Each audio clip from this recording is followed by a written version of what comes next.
love this song. So who had a ray gun? No, fucktard. Not Ray Gun. Reagan. Ronald Reagan, 40th President of the United States. Whatever, dude. Reagan had to deal with all this same stuff in the 80s. Insurgents trying to overthrow their governments. Back then, the Afghans went crying to the Russians for help. Facts.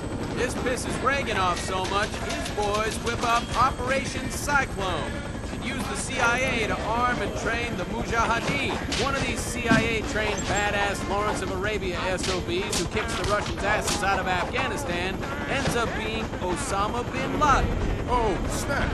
No shit. True story. So the Mujis kick Russia's red ass across the sand, the entire Russian economy collapses, and goodbye USSR. Now America has no more bad guys to fight. Oh, go America! It's your birthday! But in the meantime, Osama and his now well-armed Al-Qaeda brothers start screwing with everybody. Egypt, Algeria, hell, he's blown up half the Middle Eastern governments trying to create a unified Muslim country. But here's the thing, the people don't want it. Why? Don't know. Maybe they like their lives how they were. So he deems them all viable targets. He started blowing up his own fucking people?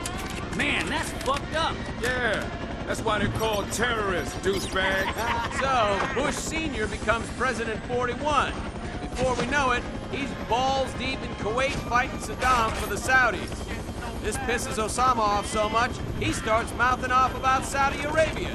So the Saudis banish his ass. Sucks to be you. Now, the dude's living in a cave in the hills of Afghanistan, and he's like, screw this noise, and calls down a jihad on all Americans. So it's fatwa on America and our allies. And what happens next? 9/11? Oh, shit. Give that man a gold star.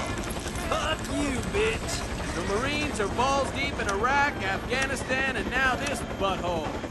The war on terror's got a plug to pull on the septic tank of insurgents. This place is the drain stopper. I heard that.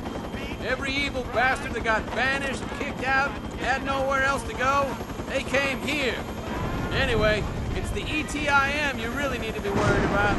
The ETIMs carried out the suicide bombings along the Zhanjiang border in China's backyard. And they don't like anyone pissing in their cornflakes. So China caught some of their leaders and executed them publicly via firing squad. ETIM swears retaliation. And so they killed those Chinese athletes last year at the Olympics. So what do you think, Sergeant Kirby? You've seen the most action out of all of us. Back at Pendleton in what, 2 weeks? The insurgents are well trained and they've been fighting the PLA for a lot of years. So this is not going to be easy. There's no routes into the countryside to dig these cowards out of there other than the ones we're going to be blazing. I will say this. We're gonna see some motivating grade A hardcore action every Marine to give his left nut for. Devil! Hoorah!